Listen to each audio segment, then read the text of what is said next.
Yan guys, ang ating mga sangkap, mayroon tayo ditong hipon. Ito po yung kalabasang sa taniman. Yan guys. Meron din po yung sitaw. Gusto ni Father ay may sitaw. At ang ating mga lamas, bawang, sili at luya.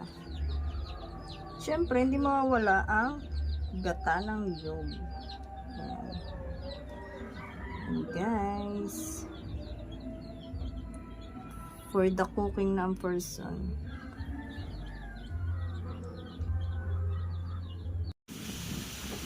Sangad muna natin hipon.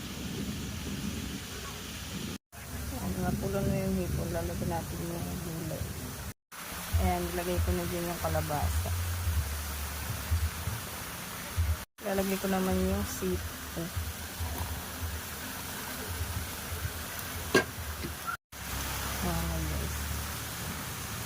Guys. Mekos ko lang yan ng kaunti. Ilagay ko na rin pala dyan yung gata, tsaka yung sili. Hintayin lang natin kumulo. Ayan guys, oh, kumukulo na siya. Makikita nyo guys, medyo masabaw. Kasi yan ang gusto ni Father, medyo may sabaw. Ang paggata. Pag nagagata kami, dapat may sabaw.